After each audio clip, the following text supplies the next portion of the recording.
ಆತ್ಮೀಯ ಯೂಟ್ಯೂಬ್ ವೀಕ್ಷಕರಿಗೆ ನಮಸ್ಕಾರ. ಮಾಹಿತಿ ನಿಮಗಾಗಿ ಯೂಟ್ಯೂಬ್ ಚಾನಲ್ಗೆ ತಮ್ಮೆಲ್ಲರಿಗೂ ಸ್ವಾಗತ.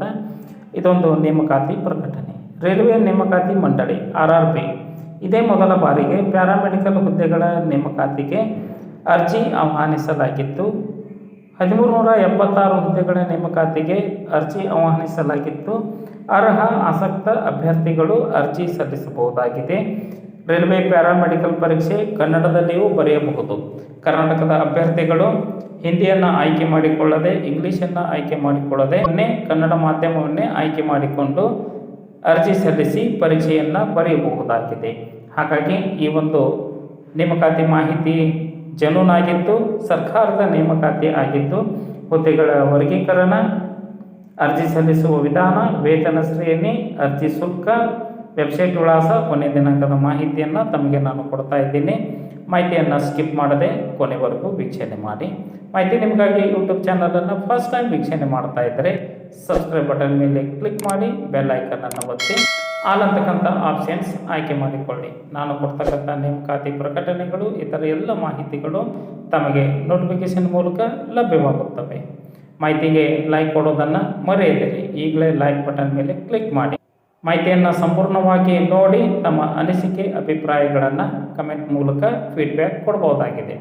ಕನ್ನಡ ಜ್ಯೋತಿ ಟೆಲಿಗ್ರಾಮ್ ಗ್ರೂಪಿಗೆ ಜಾಯ್ನ್ ಆಗಿ ಸ್ಪರ್ಧಾತ್ಮಕ ಪರೀಕ್ಷೆಗಳ ಮಾಹಿತಿಯನ್ನು ಪಡೆದುಕೊಳ್ಳಿ. ಅದರ ಲಿಂಕನ್ನು ಈ ಕೆಳಗಿನ ಡಿಸ್ಕ್ರಿಪ್ಷನ್ನಲ್ಲಿ ತಮಗೆ ನಾನು ಕೊಟ್ಟಿದ್ದೇನೆ. ಬನ್ನಿ ರೈಲ್ವೆ ನೇಮಕಾತಿಯಲ್ಲಿ ಪ್ಯಾರಾಮೆಡಿಕಲ್ ಹುದ್ದೆಗಳ ಕುರಿತು ತಿಳಿದುಕೊಳ್ಳೋಣ. ಹುದ್ದೆಗಳ ವರ್ಗೀಕರಣ: nursing superintendent 25, pharmacist 27, health and malaria inspector 16, laboratory superintendent 5, radiographer x-ray technician 4, physiotherapist 2, dialysis technician 2, ECG technician 1. ಎಲ್ಲ ಹುದ್ದೆಗಳ ನೇಮಕಾತಿ ನಡೆಯಲಿದ್ದು ಈ ಹುದ್ದೆಗಳಿಗೆ ಅನುಸಾರವಾಗಿ ವಿದ್ಯಾರ್ಹತೆಯನ್ನು ಹೊಂದಿದಂತಹ ಪ್ಯಾರಾಮೆಡಿಕಲ್ ಅಭ್ಯರ್ಥಿಗಳು ಅರ್ಜಿ ಸಲ್ಲಿಸಬಹುದಾಗಿತ್ತು. ಆಯ್ಕೆ ಪ್ರಕ್ರಿಯೆ: 90 ನಿಮಿಷಗಳ ಒಂದೇ ಹಂತದ ಕಂಪ್ಯೂಟರ್ ಆಧಾರಿತ ಪರೀಕ್ಷೆ CBT ಟೆಸ್ಟ್ ಮೂಲಕ ಅಭ್ಯರ್ಥಿಗಳನ್ನು ಆಯ್ಕೆ ಮಾಡಿಕೊಳ್ಳಲಾಗುವುದು.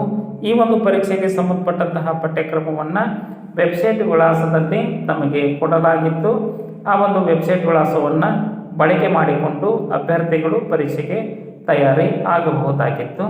ಅಭ್ಯರ್ಥಿಗಳು ಅರ್ಜಿ ಶುಲ್ಕವನ್ನು ಆನ್ಲೈನ್ ಮುಖಾಂತರವಾಗಿ ಸಲ್ಲಿಸಬೇಕಾಗಿತ್ತು. 18ರಿಂದ 36 ವರ್ಷದ ವಯೋಮಿತಿಯನ್ನು ನಿಗದಿಪಡಿಸಲಾಗಿದ್ದು ಹುದ್ದೆಗಳಿಗೆ ಅನುಗುಣವಾಗಿ ಅರ್ಜಿ ಶುಲ್ಕವನ್ನು ಅಭ್ಯರ್ಥಿಗಳು ಪಾವತಿಸಬೇಕಾಗುತ್ತದೆ.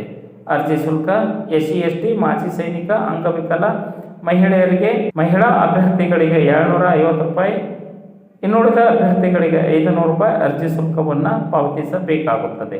ಕಂಪ್ಯೂಟರ್ ಆಧಾರಿತ ಪರೀಕ್ಷೆಗೆ ಹಾಜರಾದ ಮೇಲೆ 500 ರೂಪಾಯಿ ಪಾವತಿಸಿದವರಿಗೆ 400 ರೂಪಾಯಿ ಹಾಗೂ ಉಳಿದವರಿಗೆ 250 ರೂಪಾಯಿ ಶುಲ್ಕವನ್ನು ಮರು ಪಾವತಿಸಲಾಗುತ್ತದೆ. ಅರ್ಜಿ ಸಲ್ಲಿಸಲು ಹೆಚ್ಚಿನ ಮಾಹಿತಿಯನ್ನು ತಿಳಿದುಕೊಳ್ಳಲು ಭಾರತೀಯ ರೈಲ್ವೆ ಇಲಾಖೆಯ ಅಧಿಕೃತ ವೆಬ್ಸೈಟ್ ವಿಳಾಸವನ್ನು ಈ ಒಂದು ಕೆಳಗಿನ ಡಿಸ್ಕ್ರಿಪ್ಷನ್ನಲ್ಲಿ ನಮಗೆ ನಾನು ಕೊಟ್ಟಿದ್ದೇನೆ.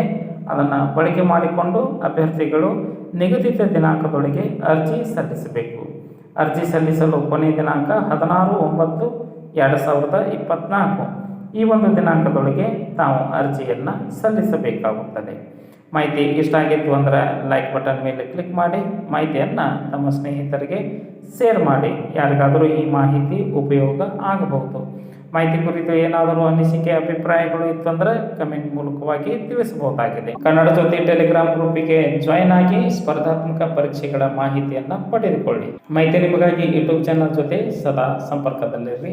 ಎಲ್ಲರಿಗೂ ಧನ್ಯವಾದಗಳು.